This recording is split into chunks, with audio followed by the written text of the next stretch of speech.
मजा आएगा। बहुत मजा आएगा। ये महीना है जून का, तारीख है 27, दिन है रविवार, समय है दोपहर का। मैं हूं आपका दोस्त, आपका होस्ट अमन शर्मा। आप देख रहे हैं CG04 बस फीड।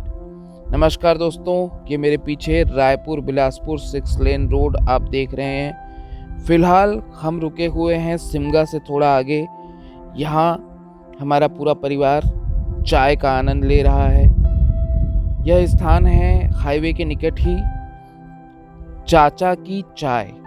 यहाँ की कुल्हड़ वाली चाय बहुत ही प्रसिद्ध है और चाय का टेस्ट बहुत अच्छा होता है। तो अगर आपका रायपुर बिलासपुर रूट पे आना जाना होता है तो मैं एडवाइस करूँगा कि यहाँ रुककर एक बार चाय की चुस्की ज़रूर लीजिएगा।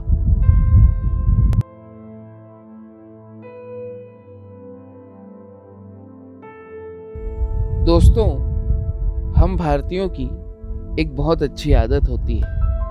हम कभी भी अपने परिवार के साथ या दोस्तों के साथ किसी भी सफ़र पर निकलते हैं तो सफ़र के दौरान अलग अलग स्थानों पर रुककर चाय और नाश्ते का आनंद ज़रूर लेते हैं। इसी तरह हमें अलग अलग क्षेत्रों के अलग अलग व्यंजनों का अनुभव होता है।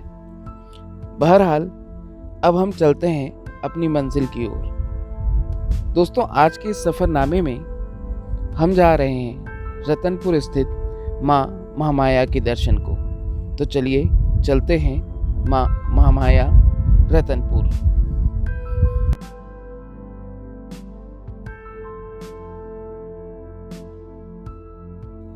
दोस्तों, रतनपुर माँ महामाया का मंदिर बिलासपुर जिले के अंतर्गत आता है।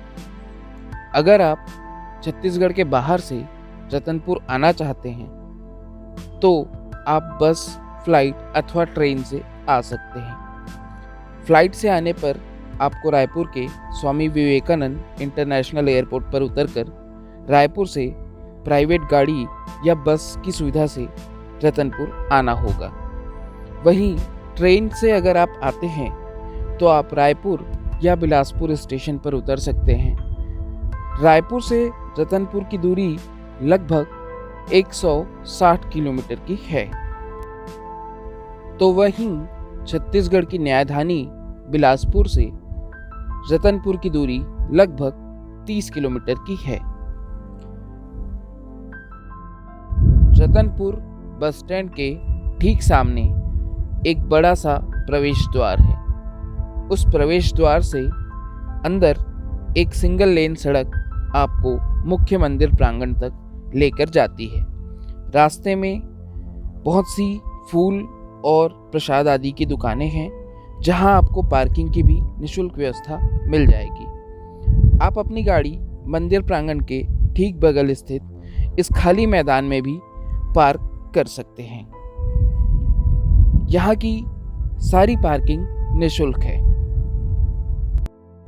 इसी मैदान परिसर में आपको प्रसाधन आदि के लिए सुलभ शौचालय की व्यवस्था मिल जाएगी।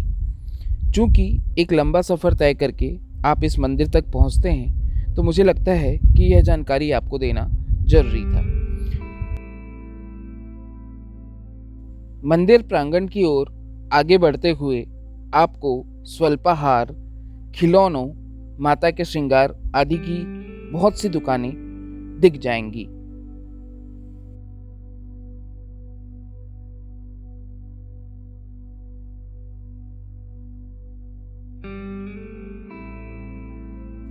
इन्हीं दुकानों के बीच माँ महामाया संस्कृत विद्यालय भी स्थित है। बाहर से आने वाले यात्रियों के लिए मंदिर ट्रस्ट का ही एक लॉज भी मंदिर प्रांगण के ठीक बगल में स्थित है।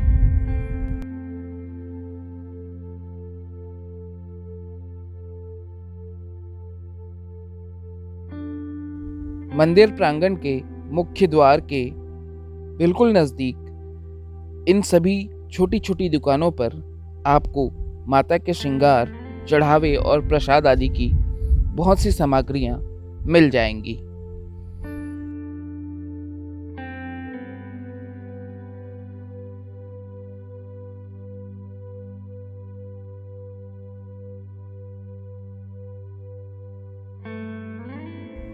यह सामने जो आप देख रहे हैं यह मुख्य मंदिर प्रांगण का द्वार है। चलिए अंदर चलते हैं और दर्शन करते हैं माँ महामाया के और जानते हैं क्या है इतिहास इस 900 साल पुराने मंदिर का।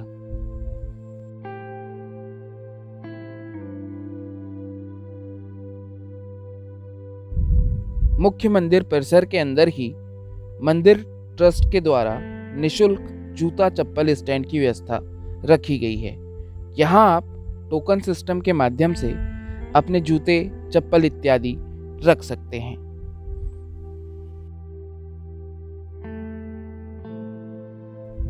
ये जो सामने आप देख रहे हैं यह मुख्य मंदिर का प्रवेश द्वार है। सामने रेलिंग की जो व्यवस्था है इसका उपयोग खासकर नवरात्रि इत्यादि के समय में किया जाता है जब बहुत ज़्यादा भीड़ होती है। दोस्तों आपको बता दूं कि इस मंदिर में न सिर्फ छत्तीसगढ़ से बल्कि छत्तीसगढ़ के बाहर से भी बहुत से दर्शनार्थी माता के दर्शन को आते हैं। मंदिर प्रांगण के अंदर ही नारियल फोड़ने का स्थान बनाया गया है ताकि आप माता का प्रसाद आसानी से घर लेकर जा सकें। यात्रियों के बैठने के लिए भी सामने बहुत सारी व्यवस्थाएं दिख रही हैं और उस तरफ सामने ट्रस्ट का कार्यालय है।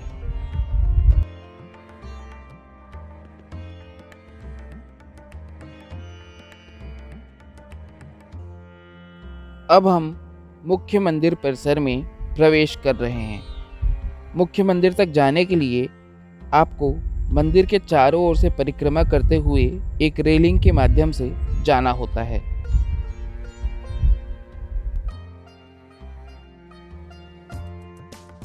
माता के मंदिर के ठीक बगल में एक कुंड है जिसके बारे में कहा जाता है कि यहाँ स्नान करने से हर प्रकार के रोगों से मुक्ति मिल जाती है।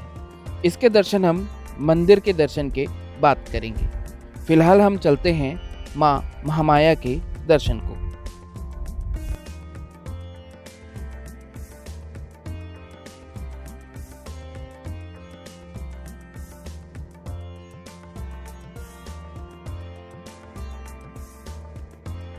इतिहास के अनुसार ऐसा कहा जाता है कि माँ अंबिका अर्थात माँ महामाया का धड़ छत्तीसगढ़ के अंबिकापुर जिले में स्थित है और माँ महामाया का सिर यहाँ मराठा सैनिकों द्वारा रतनपुर में लाया गया था।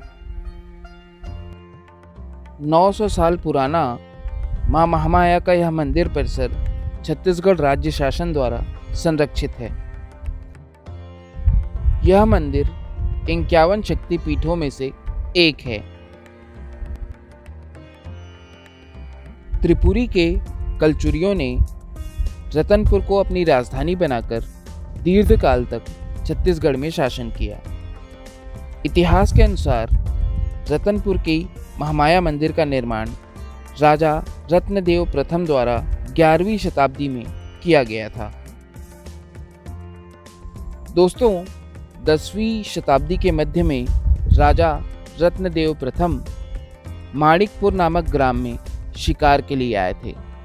यहाँ उन्होंने एक वट वृक्ष के नीचे रात्रि विश्राम किया।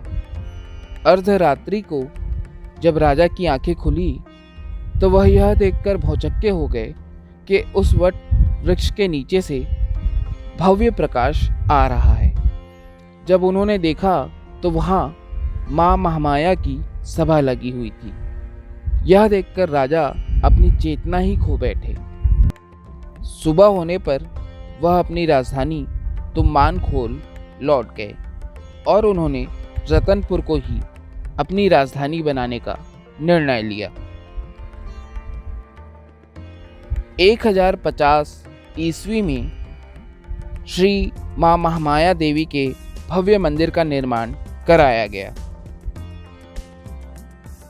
मंदिर के गर्भगृह में स्थित माँ महामाया की मूर्ति को अगर आप ध्यान से देखें तो आपको महाकाली, महालक्ष्मी और महासरस्वती के साक्षात दर्शन एक साथ होंगे। शायद यही वजह है कि यह मंदिर यंत्र मंत्र की सिद्धि के लिए भी बहुत ही प्रचलित है। प्राचीन मान्यता के अनुसार इसी स्थान पर माता सती का दाहिना स्कंद गिरा था। दोस्तों, बदलती सदियों और बदलते शासन कालों के दौरान कई बार इस मंदिर का कायाकल्प हुआ है।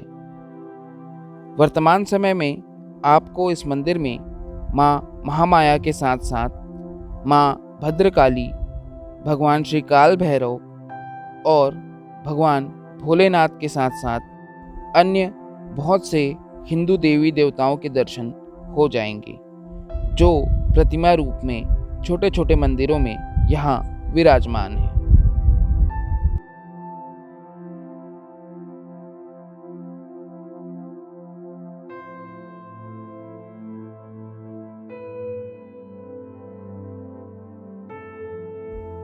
गर्भगृह से दर्शन करके बाहर निकलते ही ठीक बगल में प्रसाद वितरण केंद्र है।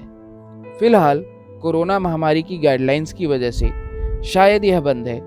हो सकता है निकट भविष्य में अगर आप यहाँ दर्शन करने आए तो यह आपको चालू हालत में मिले। इसके ठीक बगल में ट्रस्ट का कार्यालय है। अगर आपको किसी तरीके की जानकारी लेनी है, दान करना है या जोत इत्यादि के लिए संपर्क करना है तो आप कार्यालय में जाकर संपर्क कर सकते हैं। अब हम चलते हैं मंदिर के ठीक बगल में स्थित उस कुंड पर, जिसके बारे में यह कहा जाता है कि यहाँ सिर्फ स्नान करने मात्र से ही इंसान सभी प्रकार के रोगों से मुक्त हो जाता है। दोस्तों, फिलहाल मैं देख पा रहा हूँ कि इस कुंड की चारों ओर की दीवारों पर बड़े बड़े अक्षरों पर यह लिखा गया है कि यहाँ स्नान करना मना है। शायद कोरोना महामारी के चलते इसे भी फिलहाल बंद कर दिया गया है, परंतु आप इस कुंड के समीप जाकर अपने ऊपर जल का आचमन और जल का छिड़काव अवश्य कर सकते हैं।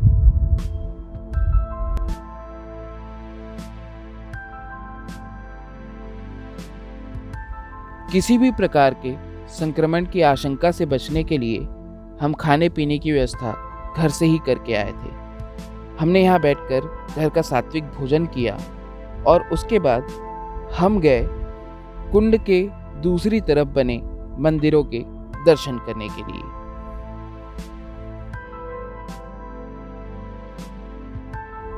दोस्तों, इस कुंड के चारों तरफ मुझे बहुत से मंदिर दिख रहे हैं, जिसमें कुछ मंदिर प्राचीन हैं और कुछ मंदिर पिछले 10, 20, 30 सालों में बनाए गए हैं, परंतु सभी मंदिरों में बहुत ही सुंदर कलाकृतियां बनाई गई हैं। मंदिर की दीवारें खूबसूरत कलाकृतियों से भरी हुई हैं। दोस्तों, मैं आपको बता दूं कि यह पूरा मंदिर परिसर और रतनपुर शहर कलचुरी वंश के शासकों द्वारा बसाया गया था। कलचुरी वंश को अंग्रेजों और मुगलों से भी पहले का शासनकाल माना जाता है। यही वजह है कि इस मंदिर परिसर और रतनपुर की बहुत सी प्राचीन जगहें आज खंडहर में विलुप्त हो चुकी हैं या उन प्राचीन इतिहास के पन्नों के सिर्फ अवशेष मात्र ही बच गए हैं। क्या है उन अवशेषों की कहानी और क्या है इस खाली मंदिर की कहानी, हम जानेंगे इस वीडियो के अगले भाग में, जहां हम दर्शन करेंगे हाथी किले या गज किले की, जो कलचुरी वंश के राजाओं द्वारा बसाया गया था। तो दोस्तों, अगर आप इस वीडियो के माध्यम से पहली बार हमारे चैनल CG04 बसफीड के साथ जुड़ रहे हैं तो मेरा आपसे निवेदन है कि प्लीज़ चैनल को सब्सक्राइब कर लीजिए और अगर यह वीडियो अच्छा लगा हो तो इस वीडियो को लाइक कर दीजिए। साथ ही हमारे छत्तीसगढ़ राज्य के इस प्राचीन इतिहास को अधिक से अधिक लोगों के साथ शेयर कीजिए और तब तक अपना और अपनों का ख्याल रखिए।